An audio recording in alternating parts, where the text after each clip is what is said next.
ಶ್ರೀ ಅದ್ವೈತ ಗದಾಧರ ಶ್ರೀವಾಸಾದಿ ಗೌರಭಕ್ತ ವೃಂದ. ಹರೇ ಕೃಷ್ಣ ಹರೇ ಕೃಷ್ಣ ಕೃಷ್ಣ ಕೃಷ್ಣ ಹರೇ ಹರೇ ಹರೇ ರಾಮ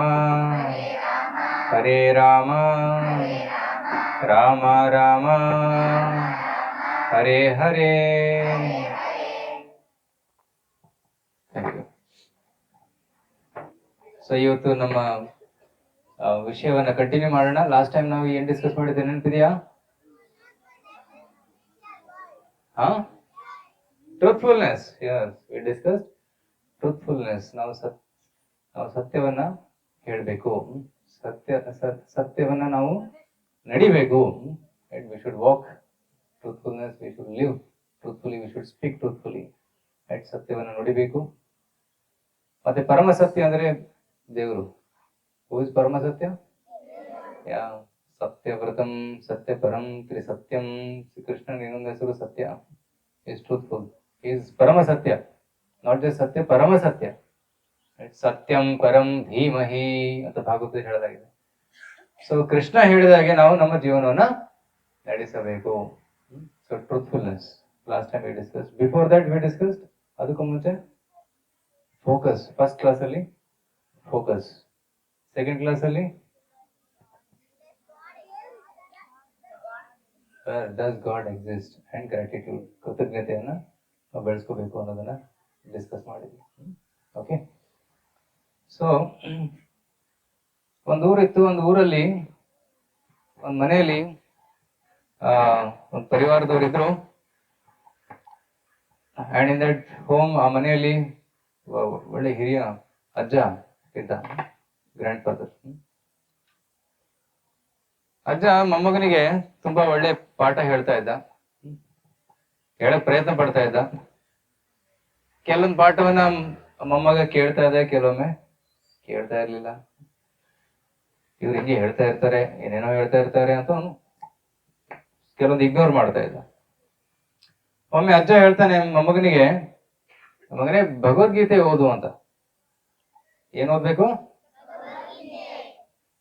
ಆಗ ಮೊಮ್ಮಗ ಹೇಳ್ತಾನೆ, ಅಜ್ಜ ಇದು ನೀವ್ ಓದ್ಬೇಕಾದದ್ದು. ವಯಸ್ಸಾದ್ಮೇಲೆ ಈ ಭಗವದ್ಗೀತೆಯನ್ನು ಓದ್ಬೇಕು. ನಾನು ಆಟ ಆಡೋ ವಯಸ್ಸು ಈಗ. ನಾನು ಆಟ ಆಡ್ಬೇಕು, ಮಸ್ತಿ ಮಾಡ್ಬೇಕು.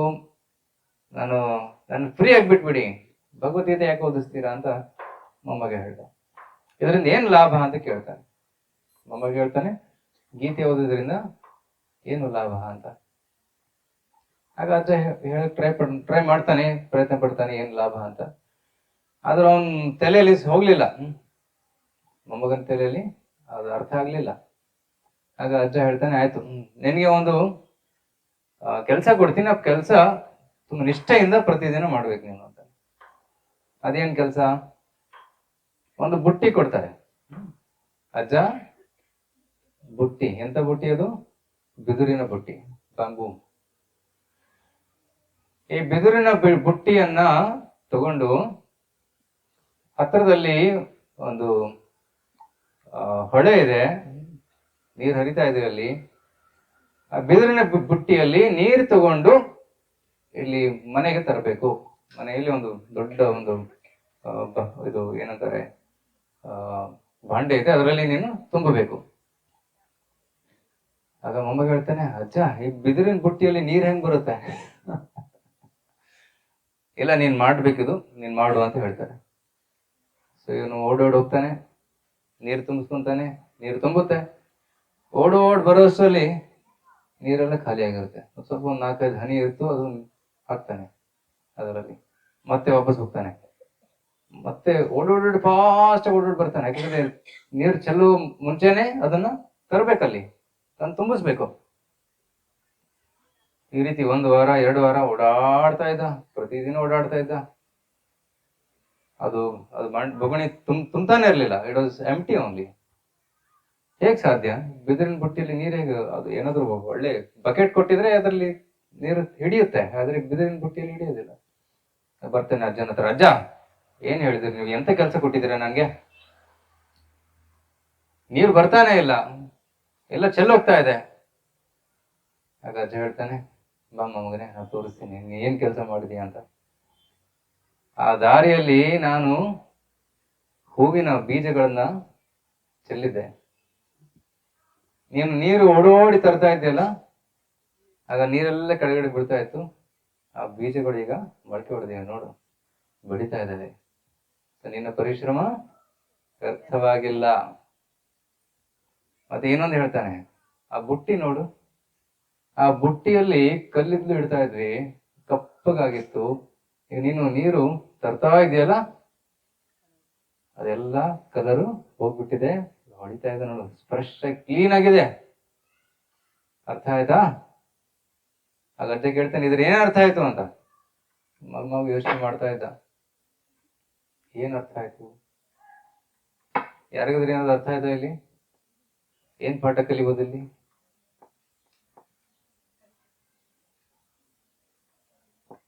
ಎಸ್, ಎಲ್ಲ ವಸ್ತುನು ಯೂಸ್ ಆಗ್ಬೇಕು. ಯೂಸ್ ಆಗುತ್ತೆ, ಮಾಡ್ಕೋಬಹುದು. ಓಕೆ, ಎಲ್ಲ ವಸ್ತುಗಳನ್ನ ಯೂಸ್ ಮಾಡ್ಕೋಬಹುದು ಅಂತ ಹೇಳ್ತಾ ಇದ್ದಾರೆ ನಿಮ್ಮ ಫ್ರೆಂಡ್.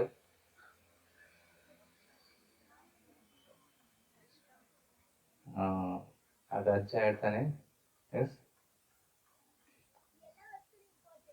ಓಕೆ, ಎಲ್ಲ ವಸ್ತುನು ಇಂಪಾರ್ಟೆಂಟ್. ಭಗವದ್ಗೀತೆಯಿಂದ ಏನ್ ಪಾಠ ಕಲಿಬಹುದು? ಅಜ್ಜ ಹೇಳ್ತಾನೆ, ಪ್ರತಿದಿನ ಭಗವದ್ಗೀತೆ ಓದ್ತಾ ಇರು, ಶ್ಲೋಕ ಹೇಳ್ತಾ ಇರು, ಅರ್ಥ ಮಾಡ್ಕೊಂತಾ ಇರು. ಏನು ಕೆಲವೊಮ್ಮೆ ಏನು ಆಗೋದಿಲ್ಲ, you'll feel that there is nothing happening. ಪ್ರತಿದಿನ ಶ್ಲೋಕ ಹೇಳ್ತಾ ಇದೀವಿ, ಪ್ರತಿದಿನ ಓದ್ತಾ ಇದೀವಿ, ಸ್ಕೂಲಿಗೆ ಬರ್ತಾ ಇದೀವಿ, ಸುಮ್ಮನೆ ವ್ಯರ್ಥ ಆಗ್ತಾ ಇದೆ ಅಂತ ಕೆಲವು ಅನಿಸ್ಬೋದು. ಆದ್ರೆ ವ್ಯರ್ಥ ಆಗೋದಿಲ್ಲ, ಅದು ಮುಂದೆ ಫಲ ಕೊಡುತ್ತೆ. ರೈಟ್? ಈಗ ಚಿಕ್ಕವರಿಂದಲೇ ನೀವು ಭಗವದ್ಗೀತೆ ಓದ್ತಾ ಇದ್ರೆ ಮುಂದೆ ಅದು ಫಲ ಕೊಡುತ್ತೆ. ಅದು ಫಲ ಏನು? Internal cleansing is happening. ನಮ್ಮ ಹೃದಯ ಶುದ್ಧವಾಗ್ತಾ ಇದೆ. ಹೇಗೆ ಆ ಬುಟ್ಟಿ ಕ್ಲೀನ್ ಆಗ್ತಾ ಇತ್ತು, ಅದೇ ರೀತಿ ನಮ್ಮ ಚಿತ್ತ ಕೂಡ ಕ್ಲೀನ್ ಆಗ್ತಾ ಇದೆ. ಗೊತ್ತಾಗೋದಿಲ್ಲ, ಆದ್ರೆ ಸೂಕ್ಷ್ಮವಾಗಿ ಅದು ಕ್ಲೀನ್ ಆಗ್ತಾ ಇದೆ, ಕ್ಲೆನ್ಸಿಂಗ್ ಆಗ್ತಾ ಇದೆ. That's called cleanliness. ಓಕೆ, ನಮ್ಮ ಹೃದಯ ಶುದ್ಧವಾಗುತ್ತೆ ಪ್ರತಿದಿನ. ಮಲ ನಿರ್ಮೋಚನಂ ಪುಂಸಾಂ ಜಲ ಸ್ನಾನಂ ದಿನೇ ದಿನೇ ಸಕೃದ್ಗೀತಾಮೃತ ಸ್ನಾನಂ ಸಂಸಾರ ಮಲ ನಾಶನಂ. ಆದಿಶಂಕರಾಚಾರ್ಯ ಹೇಳ್ತಾರೆ, ಇದರ ಅರ್ಥ ಏನ್ ಗೊತ್ತಾ? ನಾವು ಡೈಲಿ ಸ್ನಾನ ಮಾಡ್ತೀವಿ ನಮ್ಮ ಶರೀರವನ್ನ ಕ್ಲೀನ್ ಮಾಡೋದಕ್ಕೆ. ಅದೇ ರೀತಿ ಭಗವದ್ಗೀತೆಯನ್ನು ಓದಿದ್ರೆ ನಮ್ಮ ಸಂಸಾರದ ಕೊಳೆ ಎಲ್ಲ ನಾಶವಾಗುತ್ತೆ. ಹೃದಯದಲ್ಲಿರುವಂತಹ ಕೊಳೆಗಳು, ಹೃದಯದಲ್ಲಿ ಎಂತ ಕೊಳೆ ಇದೆ? ಕಾಮ, ಕ್ರೋಧ, ಲೋಭ, ಮೋಹ, ಮದ, ಮಾತ್ಸರ್ಯ. ಯಾರು ಕೊಳೆಗಳು ಒಳಗಡೆ ಇದೆ ಹೃದಯದಲ್ಲಿ ಕಾಣೋದಿಲ್ಲ. ಕೆಲವೊಮ್ಮೆ ಸಿಟ್ಟು ಬರುತ್ತಾ? ಹೊಡಿತೀವಿ ನೋಡಿ ನಿನ್ನ ಅಂತ ಕೆಲವರು ಹೇಳ್ತಾರೆ. ಏನದು? ಕ್ರೋಧ, ಆಂಗರ್. ಸಿಟ್ಟು ಬಂದಾಗ ಏನಾಗುತ್ತೆ? ಒಬ್ಬ ವ್ಯಕ್ತಿ ತನ್ನ ಮಾನಸಿಕ ಸಂತುಲನವನ್ನು ಕಳ್ಕೊಂತಾನೆ, ಏನೇನೋ ಮಾತಾಡ್ತಾನೆ. ಕೆಲವೊಮ್ಮೆ ಆಟೋದಲ್ಲಿ ಹೋಗ್ಬೇಕಾದ್ರೆ ನೀವು ನೋಡ್ಬೋದು, ಎಲ್ಲ ಆಟೋ ಸ್ವಲ್ಪ ಟಚ್ ಆಗುತ್ತೆ ಇನ್ನೊಂದು ಗಾಡಿಗೆ, ನೋಡಿ ಎಂತ ರೋಷ ಬರುತ್ತೆ ಅವ್ರಿಗೆ. ಏನು ಏನ್ ಏನ್ ತಗೊಂಡಿದ್ಯ ನಿನ್ನ ರೋಡ್ ನಿಂದ, ಹಂಗೆ ಹೆಂಗೆ ಮಾತಾಡ್ತಾರೆ, ಜಗಳ ಆಡೋಕೆ ಸ್ಟಾರ್ಟ್ ಮಾಡ್ತಾರೆ. ನೀವು ಹಿಂದೆಗಡೆ ಕೂತಿದ್ದೀರ, ಅಯ್ಯೋ ಯಾಕಪ್ಪ ಈ ಆಟೋದಲ್ಲಿ ಇರದೆ, ನಾನು ಟೈಮ್ ಹೋಗ್ತಾ ಇದೆ. ಕ್ರೋಧ. ಇಂಗ್ಲಿಷ್ ಅಲ್ಲಿ ಕ್ರೋಧಕ್ಕೆ ಆಂಗರ್ ಅಂತಾರೆ, ANGER. ಮುಂದೆ ಡಿ ಸೇರಿಸ್ಬಿಟ್ರೆ ಏನಾಗುತ್ತೆ? ಆಂಗರ್ ಮುಂದೆ ಡಿ ಹಾಕಿದ್ರೆ danger. Anger is dangerous. So we should not become angry. So ಮನಸ್ಸಲ್ಲಿರುವಂತಹ ಈ ಕೊಳೆಗಳನ್ನ ತೊಳೆಯೋದಿಕ್ಕೆ ಭಗವದ್ಗೀತೆ ನಾವು ಪ್ರತಿನಿತ್ಯ ಓದಬೇಕು. ಈಗ ನಿಮ್ಗೆ ಲಾಭ ಗೊತ್ತಾಗ್ಲಿಲ್ಲ ಅಂದ್ರೂ ಕೂಡ ಮುಂದೆ ತುಂಬಾ ಹೆಲ್ಪ್ ಆಗುತ್ತೆ, ನಿಮ್ಗೆ ತುಂಬಾ ಹೆಲ್ಪ್ ಆಗುತ್ತೆ. ಅರ್ಥ ಆಗ್ತಾ ಇದೆಯಾ? ಸೊ ಅದಕ್ಕೆ ಈ ಕಾಂಪಿಟೇಷನ್. ಎಲ್ಲರದ್ದು ಪುಸ್ತಕ ಇದೆಯಲ್ಲ, ಯಾರು ಸ್ಟಾರ್ಟ್ ಮಾಡಿದೀರಾ ಓದೋದು? ಯಾರು ಸ್ಟಾರ್ಟ್ ಮಾಡಿದೀರಾ? ಓಕೆ, ಆನ್ಸರ್ಸ್ ಬರಿತಾ ಇದ್ದೀರಾ? ಆನ್ಸರ್ಸ್ ಬರಿತಾ ಇದ್ದೀರಲ್ಲ? ಓಕೆ, ಕಂಟಿನ್ಯೂ ಮಾಡಿ. ಜನವರಿ 16ನೇ ತಾರೀಕು. Okay, keep put your hands down. 16th ಜನವರಿ ದಿನ ಆ ಪೋರ್ಟಲ್ ಓಪನ್ ಆಗುತ್ತೆ. ನೀವು ಆನ್ಸರ್ಸ್ ನಲ್ಲಿ ಸಬ್ಮಿಟ್ ಮಾಡಬೇಕು. ನಿಮಗೆ ಸರ್ಟಿಫಿಕೇಟ್ ಬೇಕಂದ್ರೆ ನೀವು ಆನ್ಸರ್ ಸಬ್ಮಿಟ್ ಮಾಡಲೇಬೇಕು. ಓಕೆ ಓಕೆ, ಇನ್ನೊಂದು ಕತೆ ಹೇಳ್ತೀನಿ. ಓಕೆ, ಇನ್ನೊಂದು ಕತೆ ಹೇಳ್ತೀನಿ, ಗಮನ ಕೊಟ್ಟು ಕೇಳಿ. ಈ ಕತೆ ನಂತರ ಒಂದು ಪ್ರಶ್ನೆ ಕೇಳ್ತೀನಿ, ಆ ಪ್ರಶ್ನೆಗೆ ಉತ್ತರ ಹೇಳ್ಬೇಕು. ಒಂದು ಊರಲ್ಲಿ ಇಬ್ರು ಡಾಕ್ಟರ್ ಇದ್ರು, doctor A, doctor B. Okay,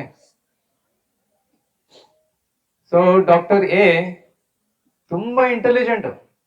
okay, ಯಾರು ತುಂಬಾ intelligent? Very intelligent, very expert, ತುಂಬಾ ಎಕ್ಸ್ಪರ್ಟ್ ಆಗಿದ್ದ. ಅವನ ಕೈಯಲ್ಲಿ ಯಾವುದೇ ಆಪರೇಷನ್ ಫೇಲ್ ಆಗ್ತಾ ಇರಲಿಲ್ಲ, 100% ಸಕ್ಸಸ್ ಆಗ್ತಾ ಇತ್ತು. ಒಳ್ಳೆ ಎಕ್ಸ್ಪರ್ಟ್ ಆಗಿದ್ದ. ಒಂದು ಪ್ರಾಬ್ಲಮ್ ಇತ್ತು ಅವನ ಹತ್ರ. ಅದೇನ್ ಗೊತ್ತಾ?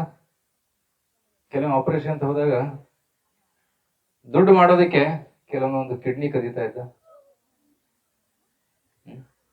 ಕೆಲವೊಂದು ಈ ರೀತಿ ಕಿಡ್ನಿ ಕದ್ದು ಬೇರೆಯವ್ರಿಗೆ ಮಾಡ್ತಾ ಇದ್ದ. ಗೊತ್ತಾಗೋದಿಲ್ಲ ತಾನೆ ಆಪರೇಷನ್ ಥಿಯೇಟರ್ ಅಲ್ಲಿ.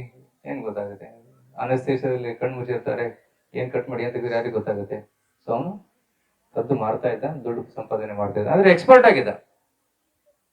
ಓಕೆ, ಇನ್ನೊಬ್ಬ ಡಾಕ್ಟರ್ ಇದ್ದ, doctor B. Doctor B is very moral, ತುಂಬಾ ನೀತಿಯನ್ನು ಪಾಲನೆ ಮಾಡ್ತಿದ್ದ, ನೈತಿಕವಾಗಿ ಒಂದು ಜೀವನ ನಡೆಸ್ತಾ ಇದ್ದ. Okay, doctor B was very honest. Okay, ಆದ್ರೆ ಅವನು ತುಂಬಾ ಎಕ್ಸ್ಪರ್ಟ್ ಆಗಿರ್ಲಿಲ್ಲ. He was not very expert. ಸ್ವಲ್ಪ ಕೆಲವೊಮ್ಮೆ ಏನೋ ಆಪರೇಷನ್ ಫೇಲ್ ಆಗೋ ಚಾನ್ಸಸ್ ಇದೆ, ಮೇ ಬಿ 2-3% ಆಪರೇಷನ್ ಫೇಲ್ ಆಗೋ ಚಾನ್ಸಸ್ ಇದೆ. ಸೊ ಈಗ ನಿಮ್ಮ ಫ್ರೆಂಡಿಗೆ ಏನೋ ಪ್ರಾಬ್ಲಮ್ ಆಗಿದೆ, ಹೊಟ್ಟೆ ನೋಯ್ತಾ ಇದೆ, ನೀವು ಡಾಕ್ಟರ್ ಹತ್ರ ಹೋಗ್ಬೇಕು ಚೆಕಪ್ ಮಾಡಿಸೋದಕ್ಕೆ. ಸೊ ಯಾರ ಹತ್ರ ಹೋಗ್ತೀರಾ? ಡಾಕ್ಟರ್ ಎ ಹತ್ರ ಹೋಗ್ತೀರಾ ಅಥವಾ ಡಾಕ್ಟರ್ ಬಿ ಹತ್ರ ಹೋಗ್ತೀರಾ? ಕೈ ಎತ್ತಿ, ಕೈ ಎತ್ತಿ. ಡಾಕ್ಟರ್ ಎ ಹತ್ರ ಯಾರು ಹೋಗ್ತೀರಾ? A, doctor A. 1 2 3 ರೈಟ್. ಯಾವಾಗ್ಲೂ ಕಿಡ್ನಿ ಕದಿಯೋದಿಲ್ಲ, ಕೆಲವೊಮ್ಮೆ ಕದೀತಾನೆ. Doctor okay, doctor B. Okay, doctor B ಹತ್ರ ಎಲ್ಲರೂ ಹೋಗ್ತಾರೆ. ಓಕೆ, ಆದ್ರೆ ಕೆಲವೊಮ್ಮೆ ಆಪರೇಷನ್ ಫೇಲ್ ಆಗೋ ಚಾನ್ಸ್ ಇರುತ್ತೆ, ಕೆಲವೊಮ್ಮೆ ಆಪರೇಷನ್ ಫೇಲ್ ಆಗ್ಬೋದು. ಕೆಲವು ಕೈ ಕೆಳಗಿಡ್ತಾ ಇದಾರೆ ಕೆಲವು. Okay, thank you. ಕೈ ಕೆಳಗಿಡಿ, ಧ್ಯಾನ ಕೊಟ್ಟು ಕೇಳಿ. Is there any better option? ಈ ಎರಡು ಆಪ್ಷನ್ಗಿಂತ ಉತ್ತಮವಾದ ಆಪ್ಷನ್ ಏನಾದ್ರೂ ಇದೆಯಾ? ನೋಡಿ, ಯಾರು ಬುದ್ಧಿವಂತರಿದ್ದಾರೆ ಇಲ್ಲಿ? ತುಂಬಾ ಬುದ್ಧಿವಂತರು. ಎಸ್, ಡಾಕ್ಟರ್ ಎ ಹತ್ರ ಕೆಲವರು ಹೋಗಿ ರೆಡಿ ಇದ್ದಾರೆ, ಡಾಕ್ಟರ್ ಬಿ ಹತ್ರ ಕೆಲವರು ಹೋಗಿ ರೆಡಿ ಇದ್ದಾರೆ. ಎರಡು ಕಡೆ ಸ್ವಲ್ಪ ರಿಸ್ಕ್ ಇದೆ. ಇದಕ್ಕಿಂತಲೂ ಮಿಗಿಲಾದದ್ದು ಏನಾದ್ರೂ ಒಂದು ಆಪ್ಷನ್ ಇದೆಯಾ? ಎಸ್, ಹೇಳಪ್ಪ. ದೇವ್ರ ಹತ್ರ ಹೋಗೋದಾ? ಆಪರೇಷನ್ ಫೇಲ್ ಆದ್ರೂ ದೇವ್ರ ಹತ್ರ ಹೋಗ್ತೀವಿ. ಎಸ್, ಹೌದಾ? ದೇವ್ರ ಹತ್ರ ಪ್ರಾರ್ಥನೆ ಮಾಡು ಅಂತ ಹೇಳ್ತಾ ಇದ್ದಾಳೆ. Okay, any other option? ಮತ್ತೆ ಬೇರೆ ಏನಾದ್ರು ಆಪ್ಷನ್ ಇದೆಯಾ? ಇದರಲ್ಲಿ ಇದೆ ಆಪ್ಷನ್ ಎ ಮತ್ತೆ ಬಿ ಅಲ್ಲಿ ಆಪ್ಷನ್ ಇದೆ. ಎಸ್, ಲಾಸ್ಟ್ ಊರು ಬಿಟ್ಟು ಹೋಗೋದು. ಅದೇನು ಕಾಯಿಲೆ ವಾಸಿ ಆಗೋದಿಲ್ಲ ಅಲ್ಲ?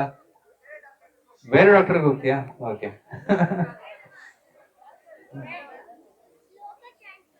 ಶ್ಲೋಕ ಚಾಂಟ್ ಮಾಡೋದಂತೆ. ಓಕೆ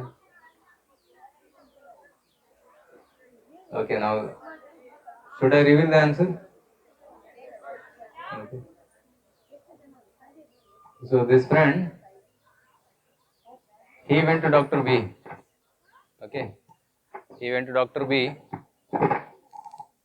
B ಹತ್ರ ಹೋಗಿ ರಿಕ್ವೆಸ್ಟ್, ಸರ್ ನಮ್ಮ ಜೊತೆ ಬರ್ತೀರಾ, ಡಾಕ್ಟರ್ ಎ ಹತ್ರ ಹೋಗೋಣ ಅಂತ. ಡಾಕ್ಟರ್ ಎ ಆಪರೇಷನ್ ಮಾಡ್ತಾರೆ. ಆಪರೇಷನ್ ಮಾಡುವಾಗ ನೀವು ಒಳಗಡೆ ಇರಿ ಸಾಕು, ಒಳಗಡೆ ಇದು ಜಸ್ಟ್ ಸೂಪರ್ವೈಸ್ ಮಾಡಿ ಅಂತಾರೆ. Okay, how many feel like this option? ಅರ್ಥ ಆಯ್ತಾ? ಡಾಕ್ಟರ್ ಬಿ ಹತ್ರ ಹೋಗಿ ರಿಕ್ವೆಸ್ಟ್ ಮಾಡಿ, ಡಾಕ್ಟರ್ ಎ ಆಪರೇಷನ್ ಮಾಡ್ತಾರೆ, ಆಪರೇಷನ್ ಮಾಡುವಾಗ ನೀವು ಅಲ್ಲಿ ಸೂಪರ್ವೈಸ್ ಮಾಡಿ ಅಂತ. Okay, how many feel go for this third option? ಯಾರ್ಯಾರು ಥರ್ಡ್ ಆಪ್ಷನ್ ಲೈಕ್ ಮಾಡ್ತಾ ಇದ್ದಾರೆ? ಓಕೆ, ಚಿಕ್ಕ ಮಕ್ಕಳಿಗೆ ಅರ್ಥ ಆಗ್ತಾ ಇಲ್ಲ ಅನ್ಸುತ್ತೆ, ಫಸ್ಟ್ ಸ್ಟ್ಯಾಂಡರ್ಡ್ ಸೆಕೆಂಡ್ ಸ್ಟ್ಯಾಂಡರ್ಡ್ ಅವರಿಗೆ. Okay, back boys, what is your option? ಕೆಲವ್ರು ಇನ್ನೂ ಡಿಸ್ಕಸ್ ಮಾಡ್ತಾ ಇದಾರೆ ಎ ಹತ್ರ ಹೋಗೋದು ಬಿ ಹತ್ರ ಹೋಗೋದು ಎ ಅಂಡ್ ಬಿ ಅಂತ. A B A and B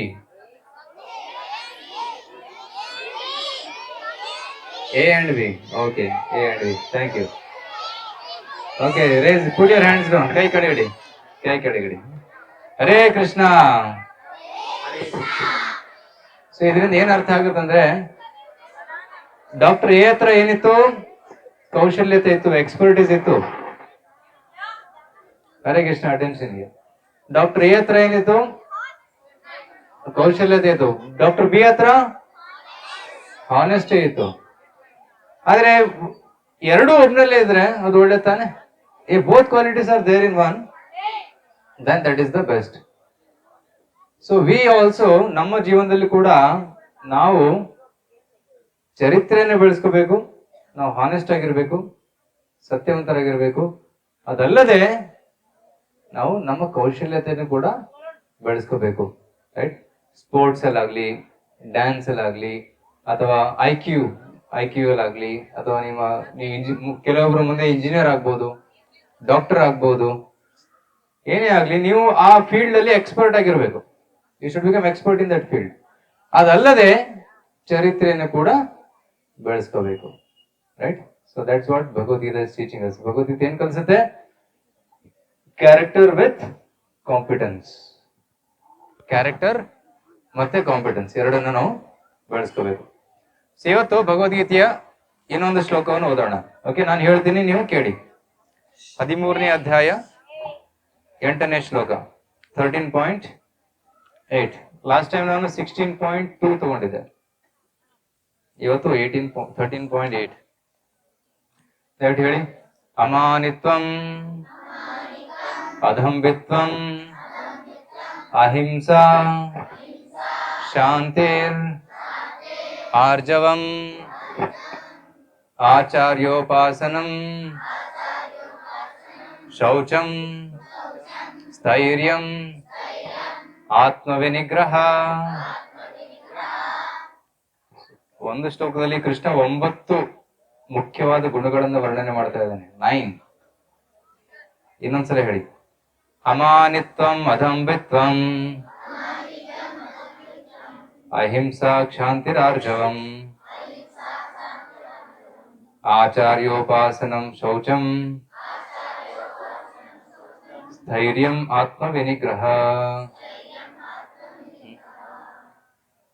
ಅಮಾನಿತ್ವಂ ಅಧಂಬಿತ್ವಂ ಅಹಿಂಸಾ ಕ್ಷಾಂತಿರಾರ್ಜವಂ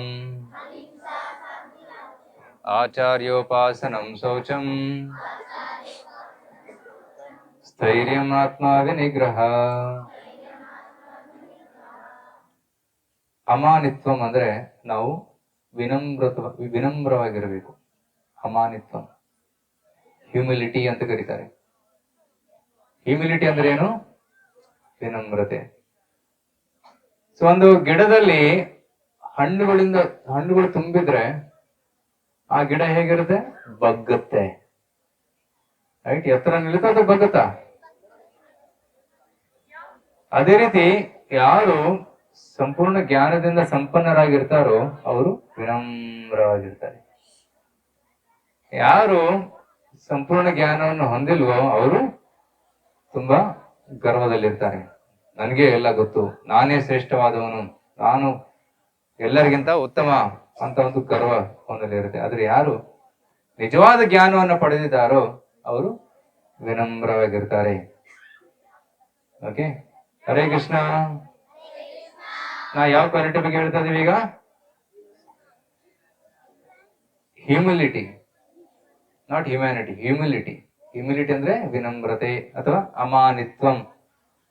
ಮಾನವನ್ನ ಬಯಸಬಾರ್ದು, ಮಾನವನ್ನ ಎಲ್ಲರಿಗೂ ಕೊಡಬೇಕು, ಸಮ್ಮಾನವನ್ನ ಕೊಡಬೇಕು. ಸಮ್ಮಾನ ನಾವು ಬಯಸಬಾರ್ದು, ಎಲ್ಲರಿಗೂ ಸಮ್ಮಾನ ಕೊಡಬೇಕು. ಯಾಕೆ ಕೈ ಜೋಡಿಸಿ ನಮಸ್ಕಾರ ಮಾಡ್ತಿದ್ದಾನೆ? ಯಾಕೆ? ನಿಮಗೆ ಸಮ್ಮಾನವನ್ನು ಸಲ್ಲಿಸ್ತಾ ಇದ್ದೀನಿ ನಾನು ಅಂತ. ರೈಟ್? ಕೈ ಜೋಡಿಸಿದಾಗ ಬೆರಳು ಎಲ್ಲಿದೆ? ಬೇರೆಯವ್ರ ಕಡೆ ಇದೆ. ನಿನ್ಗೆ ಸಮ್ಮಾನ, ದಟ್ ಇಸ್ ನಮಃ, ನಮಸ್ಕಾರ ಅಂತ ಅರ್ಥ. ಓಕೆ, ಅಮಾನಿತ್ವಂ. ಅಧಂಬಿತ್ವಂ. ದಂಭ ಅಂದ್ರೆ ಪ್ರೈಡ್. ದಮ್ಮ ಅಂದ್ರೆ ಏನು? ಪ್ರೈಡ್. ಪ್ರೈಡ್. ಹಿರಿಯರ ಮುಂದೆ ಏನ್ ಮಾಡ್ಬೇಕು ನಾವು? ತಲೆ ಬಗ್ಗಿಸಿ ನಿಲ್ಲಬೇಕು. ಆಚಾರ್ಯರ ಮುಂದೆ ಹೇಗೆ ನಿಲ್ಬೇಕು? ತಲೆ ಬಗ್ಗಿಸಿ ನಿಲ್ಲಬೇಕು, ತಲೆ ಎತ್ತಿಗೆ ನಿಲ್ಬಾರ್ದು. ರೈಟ್? That is humility. ನೀರು ಹರಿಬೇಕಾದಾಗ it flows from higher potential to lower potential. Isn't it? ಒಂದು ಡ್ಯಾಮ್ ಕಟ್ಟಿದ್ರೆ ಮೇಲಿಂದ ಕೆಳಗಡೆ ನೀರು ಹರಿಯುತ್ತೆ, ಕೆಳಗಡೆಯಿಂದ ಮೇಲೆ ನೀರು ಹರಿಯುತ್ತಾ? ಅದೇ ರೀತಿ ನಾವು ಜ್ಞಾನವನ್ನು ಪಡಿಬೇಕಂದ್ರೆ ನಾವು ತಲೆ ಬಗ್ಗಿಸ್ಬೇಕು, ಆಗ ಜ್ಞಾನ ನಮ್ಮ ಕಡೆ ಹರಿಯುತ್ತೆ. We can learn. ನನ್ಗೆಲ್ಲಾ ಗೊತ್ತು ಅಂತ ತಿಳ್ಕೊಂಡವನು ಏನು ಕಲಿಯಕ್ ಸಾಧ್ಯವಿಲ್ಲ. ನನ್ಗೆ ಏನು ಗೊತ್ತಿಲ್ಲ ಅಂತ ಯಾರು ಭಾವಿಸ್ತಾರೋ ಅವರು ಕಲಿಯಲು ಸಾಧ್ಯ. ಅದಕ್ಕೆ ನಾವೆಲ್ಲರೂ ನನ್ಗೇನು ಗೊತ್ತಿಲ್ಲ, ನಾನು ಕಲಿಬೇಕು ಅನ್ನೋ ಭಾವನೆಯಲ್ಲಿ ಸ್ಕೂಲಿಗೆ ಬರ್ಬೇಕು. ನನ್ಗೆಲ್ಲಾ ಗೊತ್ತು ಅಂತ ಭಾವನೆಯಿಂದ ಸ್ಕೂಲಿಗೆ ಬಂದ್ರೆ ನಾವು ಕಲಿಯಕ್ ಆಗಲ್ಲ. We will lose opportunity. Right? Are you to understand? ಅರ್ಥ ಆಗ್ತಾ ಇದೆಯಾ? ನಮ್ಗೆ ಯಾವಾಗ ಏನು ಗೊತ್ತಿಲ್ಲ ಅಂತ ಭಾವನೆಯಿಂದ ಬರ್ತೀವಿ ಸ್ಕೂಲಿಗೆ, ಅವಾಗ ನಾವು ಕಲಿಬಹುದು. ಒಬ್ಬ ಮ್ಯೂಸಿಕ್ ಟೀಚರ್ ಇದ್ದ, ಅವ್ರು ತಬಲಾ ಕಲಿಸ್ತಾ ಇದ್ರು. ಏನ್ ಕಲಿಸ್ತಾ ಇದ್ರು? ಒಬ್ಬ ಸ್ಟೂಡೆಂಟ್ ಬರ್ತಾನೆ ಟೀಚರ್ ಹತ್ರ, ಸರ್ ನನಗೆ ತಬಲಾ ಕಲಿಸಿ. ಆಯ್ತು ಕಲಿಸ್ತೀನಿ ಬಾ ಅಂತ ಕರೀತಾನೆ. ಆದ್ರೆ ಸರ್ ನಾನು ಸ್ವಲ್ಪ ಹೇಳ್ತೀನಿ, ನಾನು ವಿಡಿಯೋ ನೋಡಿ ಒಂದೆರಡು ಬೀಟ್ ಕಲ್ತಿದ್ದೀನಿ, ಓಕೆ, ಸೊ ನನಗೆ ಕಲಿಸ್ತೀರಾ ಅಂತ. ಆಯ್ತು, ನಾನು ಬೇರೆಯವ್ರಿಗೆ 500 rupees ಚಾರ್ಜ್ ಮಾಡ್ತೀನಿ, ಆದ್ರೆ ನಿನಗೆ 1000 rupees ಚಾರ್ಜ್ ಮಾಡ್ತೀನಿ. ನಾರ್ಮಲಿ ಎಲ್ಲರಿಗೂ 500 rupees ಚಾರ್ಜ್ ಮಾಡ್ತೀನಿ ಕಲ್ಸೋದಿಕ್ಕೆ, ಆದ್ರೆ ನಿನಗೆ ನಾನು 1000 rupees. ಯಾಕೆ ಅಂತ ಕೇಳ್ತಾನೆ ಸ್ಟೂಡೆಂಟ್.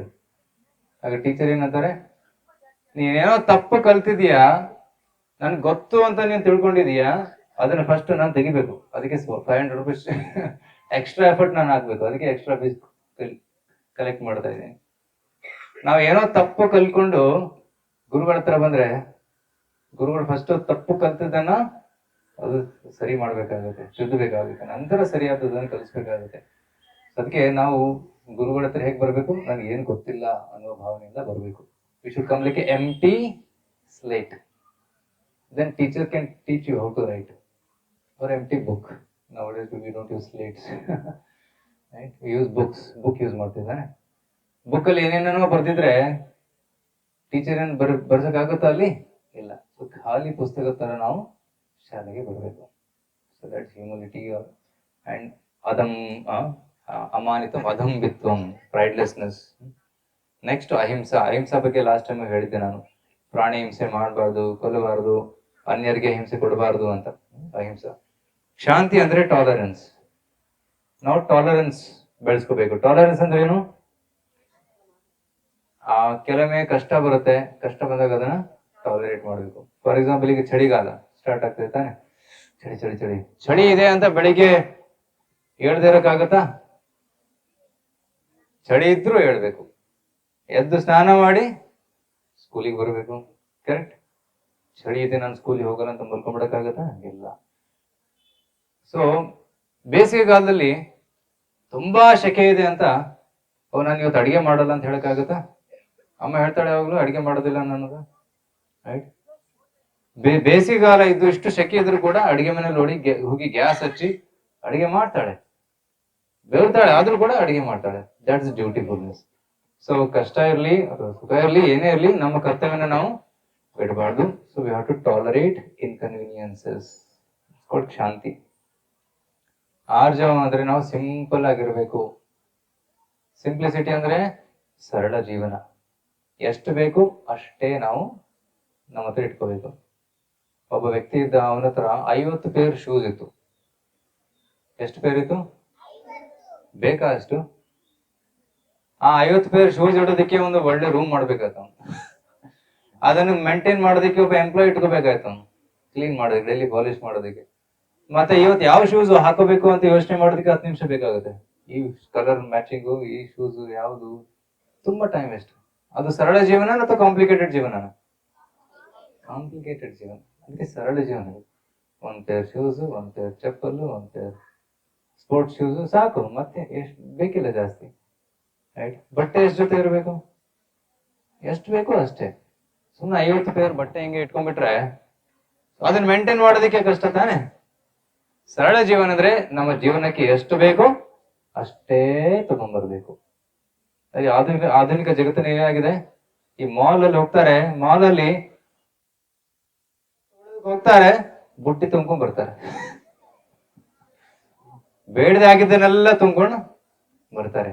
ಮಾಲ್ ಡಿಸೈನ್ ಹಂಗಿದೆ, ನಿಮ್ಗೆ ಏನ್ ಬೇಕೋ ಅದು ಒಳ್ಳೆ ತುಂಬಾ ಕಾರ್ನರ್ ಇಟ್ಟಿರ್ತಾರೆ, ಅಲ್ಲಿ ಹೋಗ್ಬೇಕು ನೀವು.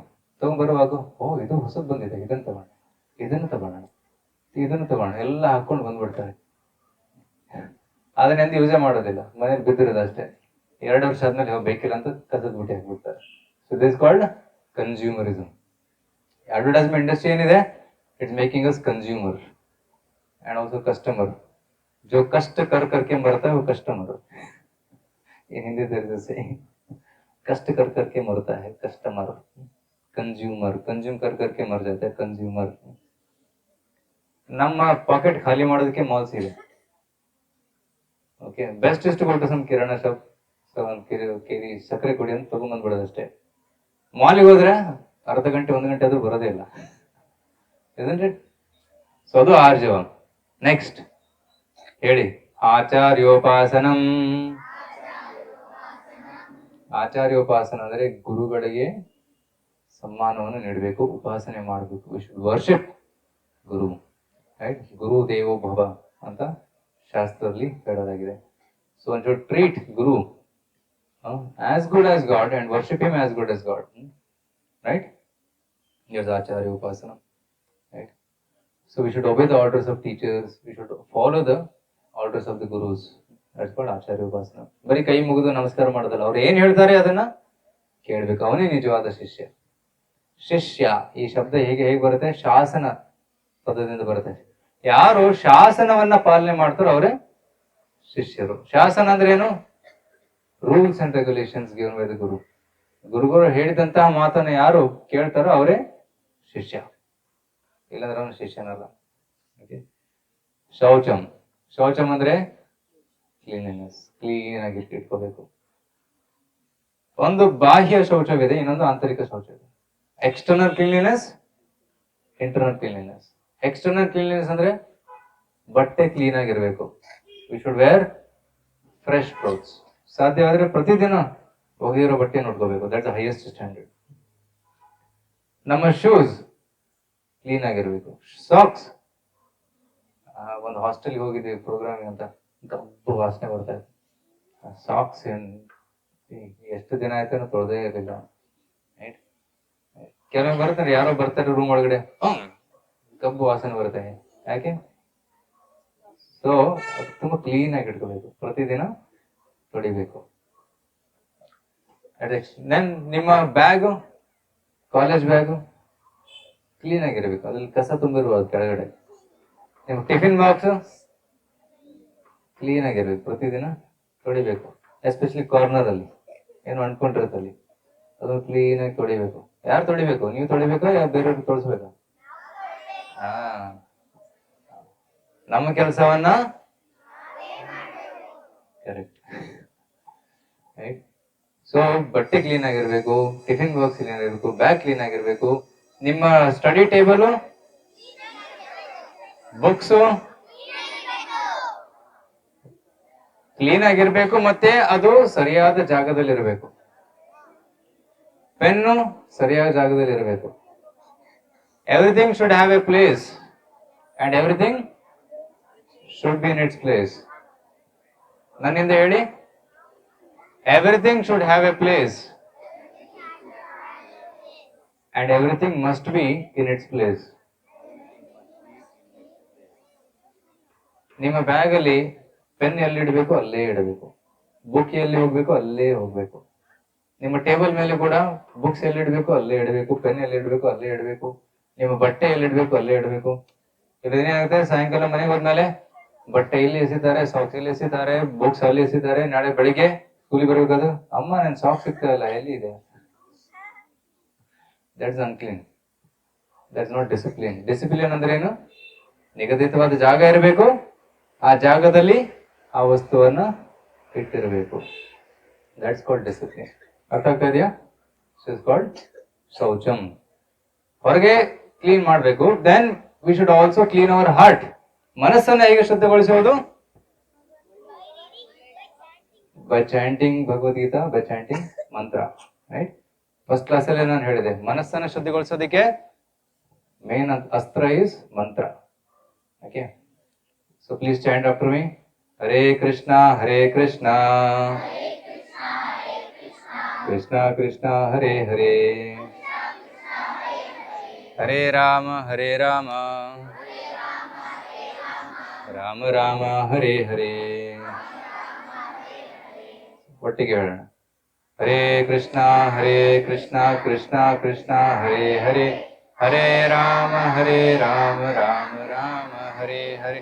ಹರೇ ಕೃಷ್ಣ ಕೃಷ್ಣ ಕೃಷ್ಣ ಹರೇ ಹರೇ, ಹರೇ ರಾಮ ರಾಮ ರಾಮ ಹರೇ ಹರೇ. ಹರೇ ಕೃಷ್ಣ ಕೃಷ್ಣ ಕೃಷ್ಣ ಹರೇ ಹರೇ, ಹರೇ ರಾಮ ರಾಮ ರಾಮ ಹರೇ ಹರೇ. ಹರೇ ಕೃಷ್ಣ ಕೃಷ್ಣ ಕೃಷ್ಣ ಹರೇ ಹರೇ, ಹರೇ ರಾಮ ರಾಮ ರಾಮ ಹರೇ ಹರೇ. ಹರೇ ಕೃಷ್ಣ ಕೃಷ್ಣ ಕೃಷ್ಣ ಹರೇ ಹರೇ, ಹರೇ ರಾಮ ರಾಮ ರಾಮ ಹರೇ ಹರೇ. ಹರೇ ಕೃಷ್ಣ ಕೃಷ್ಣ ಕೃಷ್ಣ ಹರೇ ಹರೇ, ಹರೇ ರಾಮ ರಾಮ ರಾಮ ಹರೇ ಹರೇ. ಈ ರೀತಿ ಮಂತ್ರ ಹೇಳೋದ್ರಿಂದ ಚಿತ್ತ ಶುದ್ಧವಾಗುತ್ತೆ, ಮತ್ತೆ ನಾವು ಅಂತರಂಗ ಶುದ್ಧಿಯನ್ನ ಪಡೆದುಕೊಳ್ಳಬಹುದು. Okay, external cleanliness, internal cleanliness, ಅದೇ ಶೌಚ. ಸೊ ನಾಳೆ ಬೇರೆ ಕ್ವಾಲಿಟೀಸ್ ಅನ್ನ ಹೇಳ್ತೀನಿ. Okay, thank you.